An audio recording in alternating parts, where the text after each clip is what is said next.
Olá, pessoal.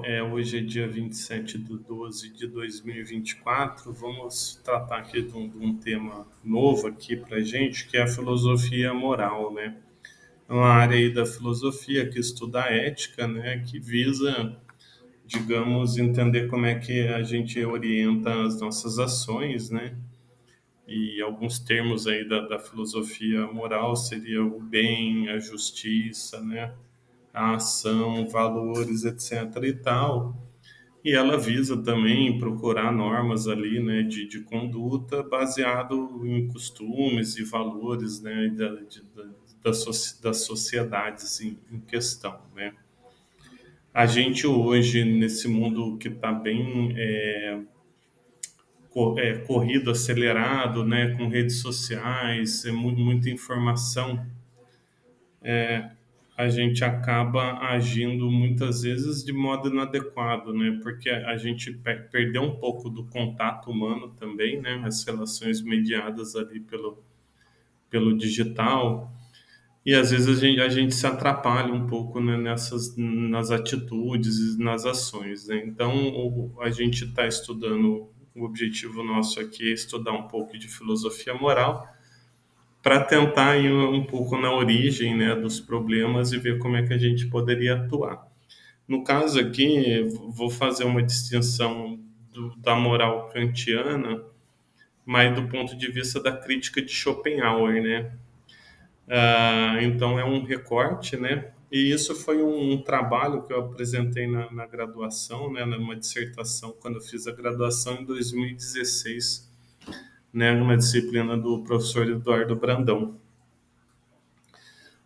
Quando a gente fala do Kant, então, né, sempre pautando, tendo em vista que a gente vai falar do Schopenhauer, né? Quando a gente fala do Kant, a moral dele é muito voltada à razão, né? Racional, uma moral que seja racional e autônoma, né? Algumas questões iniciais aqui, a título de categorização, né? O Kant, então, ele entende que a razão é anterior à experiência sensível, né? E é guiada, né? E a nossa moral é guiada por uma vontade boa, tá? Que é um fim em si mesmo, né? E aí ele define, ele cria um imperativo categórico que é uma lei universal, né? Que obriga a vontade, né? Então é como se existisse uma lei acima que é uma lei racional, né? Que não leva muito em consideração a experiência, né, sensível do mundo, tá? E essa lei, ela obriga a forma como a gente age e é uma lei universal que valeria para todo tipo de ação, né? Então, assim, no cerne a gente tem a razão, a vontade, né? E a vontade é o que? A nossa capacidade de escolha, tá? Então aí que entra a vontade como um elemento fundamental dentro da moral, né? E ali no Kant, depois lá ele vai chegar no reino dos fins, né? Que seria então um estado ideal, né? Onde a gente agindo, todos agindo dessa forma, a gente chegaria num reino, num estado ideal, onde valeria dentro desse estado ideal um princípio da autonomia da vontade, tá? Então a gente sempre teria essa autonomia da vontade fundada na razão. E o sumo bem, né? Nesse reino dos fins, o sumo bem é a felicidade. Detalhando um pouquinho mais, então, o texto inicial do Kant ali é a fundamentação da metafísica dos costumes, né? Que ela está entre a primeira e a segunda crítica ali do Kant, e ela visa superar, então, as inclinações, tá? Então, o Kant ele vai falar que a moral e a vontade boa, elas são independentes da felicidade. Elas são independentes da felicidade, ou seja, a gente não age visando a nossa felicidade, tá? A gente age de acordo com um comportamento moral, tá? Esse comportamento moral, ele vai implicar a felicidade, como um resultado ali, mas não que a gente vá agir visando a felicidade, ela acaba sendo uma consequência. A vontade, como a gente falou, ela é comandada pela razão e não pela natureza, pelas inclinações, né? Ou seja, a gente seguia nas nossas ações internamente, por princípios internos, por uma estrutura do sujeito racional. Então, todos os sujeitos, enquanto são racionais, eles têm a mesma estrutura e deveriam utilizar essa estrutura para agir, né, racionalmente. Mas aí o Kant também coloca uma questão que a gente acaba agindo por dever, né? É um dever esse tipo de ação, ou seja, é um dever a gente agir por respeito a essa lei universal. E é um imperativo, né? Tá? É um imperativo por quê? Porque essa lei ela obriga a vontade a agir daquele jeito. É uma lei que obriga a vontade, é um imperativo. E é categórico, por quê? Porque ela não visa um resultado, ela visa uma atitude. Então, o imperativo categórico é isso, tá? É uma obrigação de agir daquele jeito, como uma atitude, não pensando no resultado. Né? E essa lei, ela tem validade universal, ela vale para todos, tá? A gente aqui não vai adentrar em toda a terminologia kantiana, né? Nem nesse momento, nem quando a gente falar um pouquinho do Schopenhauer, tá? O objetivo é a gente falar de uma maneira mais geral e não entrar em todos aqueles termos da crítica kantiana. Mas a razão, então, para o Kant, né, a razão ela é livre, tá? Por quê? Porque a gente tem como a natureza funciona, digamos. A natureza funciona numa sequência de causas e efeitos, né?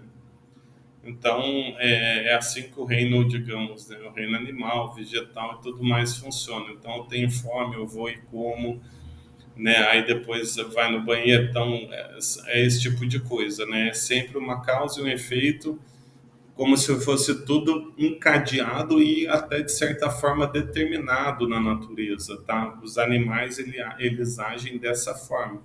Por quê? Porque eles não têm uma razão livre que pode quebrar essa sequência e ter uma ação moral, tá? Só que essa razão livre, que seria privilégio do ser humano, ela age pela vontade. Essa razão livre, ela age pela vontade, que é a moral. E aí, nesse sentido, como a gente já falou, ela está liberta dos apetites e impulsos, etc. e tal.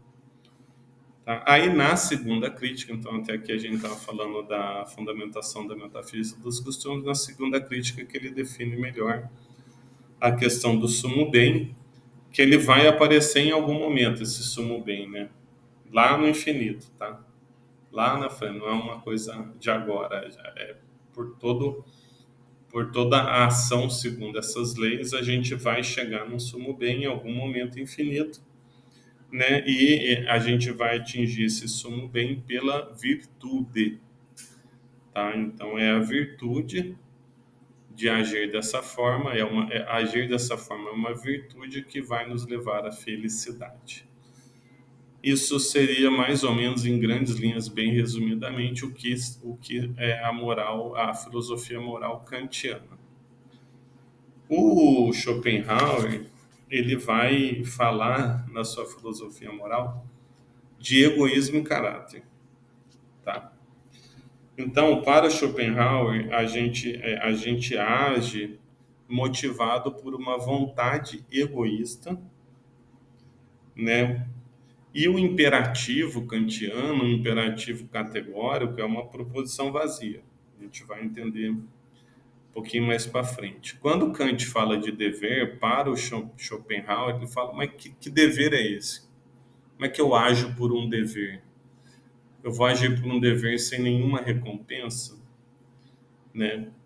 E é o egoísmo para o Schopenhauer que nos move e que foi ignorado por Kant. Kant estava lá no nível racional. Ele não se preocupou em entrar no nível dos sentimentos, das sensações, da natureza, da experiência humana e tudo mais, tá? Então, dito isso, para o Schopenhauer, é o caráter que forma a base, nossa base moral, é o caráter individual. E, nesse sentido, a razão é secundária. Tá? Um ponto que é importante é que, assim, o Schopenhauer, ele não parte da filosofia moral ex abrupta, digamos, do nada, nada se cria do nada, né? Ex nihilo. Porém, ele vai pontuar o Kant. Então, ele é um herdeiro do Kant, mas ele vai fazer uma crítica e vai colocar um outro ponto de vista, que é esse ponto de vista da vontade no centro, tá? Na obra sobre o fundamento da moral, tá? Ele vai falar então que não existe esse imperativo categórico, por quê? Porque a ação ela não tem um conteúdo moral, a nossa ação no mundo, tá? E nem mesmo segue uma lei, tá? A gente pode falar de uma moral, de uma boa moral, né? Mas qual que é a fundamentação dessa boa moral, né? Então, o que acontece? Para ele não é a moral, é o bem-estar e a felicidade, ou seja, a gente age para o nosso bem-estar e a nossa felicidade. E o Kant, quando ele faz a proposta dele daquela ação racional, daquela moral racional, ele não apresenta nenhum fundamento sólido, baseado na concretude do dia a dia, né? Quando Kant fala de deveres e obrigação, ele está ainda preso numa ideia da Idade Média. Lembremos aqui, Kant e Schopenhauer são modernos, né? Já lá quase no fim da modernidade, quase chegando aqui para a contemporaneidade, tá? Então, qual que seria essa ideia medieval, né, de moral? Ou seja, a gente vai falar de um dever relacionado a uma obrigação, né? A gente é obrigado a agir de acordo com aquela lei. Mas, no fundo, tem que ter uma recompensa ou um castigo. Mesmo que seja aquela recompensa, seja aquele sumo bem que a gente comentou, que ele vai, a gente chega nele na eternidade. Então, o terreno kantiano ele se funda na razão, mas o Schopenhauer ele entende que a razão é secundária. E para o Schopenhauer, o núcleo metafísico do mundo é a vontade, é a moral. Tá? E depois a gente eu pretendo fazer um videozinho falando só da vontade e da metafísica, né? Que é a metafísica, né? É um princípio básico que rege o mundo, né? Então Kant ele vai entender que há um princípio básico que rege o mundo, que é a razão. O mundo é racional, o mundo é matemático e o ser humano é racional e matemático. Então, digamos que esse é um princípio que rege, é um princípio racional. O Schopenhauer vai entender que o princípio que rege a metafísica é a vontade. Mas depois a gente fala um pouco mais sobre a vontade, né? E ela que é a norteadora da moral com a razão em segundo plano. Então, assim, a gente tem que cumprir as ações, cumprir a ação por. O que ele vai falar? Que cumprir ações, seguir ações, nos guiar pelas ações, de acordo com o dever da razão, é tratar com indiferença o mundo, as questões, né? Por outro lado, o Schopenhauer fala que a gente deve agir levando em conta os afetos, tá? Ou seja, agir de acordo com a realidade. E esse dever que o Kant vai dizer, essa lei universal, é apenas um processo do pensamento, é uma formulação teórica, que não se coaduna com a nossa experiência de vida. Então, para o Schopenhauer, é uma forma vazia, tá? E tem que haver algo que obriga a vontade a agir. E esse algo é o egoísmo humano, baseado em motivos empíricos, tá? Então, por fim, só para a gente fez esse contraponto bem rapidamente, a razão ela só serve ali, né, para o Schopenhauer para a gente se comunicar por meio de conceitos, tá? E ela é a nossa razão, ela é um pouco mais avançada que a dos animais, que os animais também têm vontade, também seguir pelo princípio universal, pelo princípio metafísico da vontade, tá? Tanto os animais como os vegetais e tudo é um princípio é um princípio do universo como um todo, esse princípio da vontade, tá? E aí também é baseado em instintos, tanto dos animais como nos homens. Mas a gente tem uma razão, tá? Que ela vai nos servir para a gente se comunicar e poder, às vezes, né, distinguir um pouco em relação ao que a vontade está querendo fazer, tá? Mas no final das contas, quem manda é o egoísmo, tá? E o egoísmo é o que vai se relacionar ao caráter de cada um. Então a gente tem dois pontos de vista de agir. Vou agir sempre de uma forma universal, como uma lei, que se todo mundo seguir, a gente vai chegar no sumo bem, ou seja, eu vou agir de acordo com a minha ação. Se o outro agir do mesmo jeito, o efeito que eu espero seja justo, tanto eu agindo com relação ao outro, quanto o outro agindo desse mesmo jeito. E a gente tem essa moral do Schopenhauer que vai focar na vontade, no egoísmo, nas relações, né? E nas inclinações. E aí seria uma questão mais de entender cada situação e aí sim agir, e não por uma regra propriamente dita.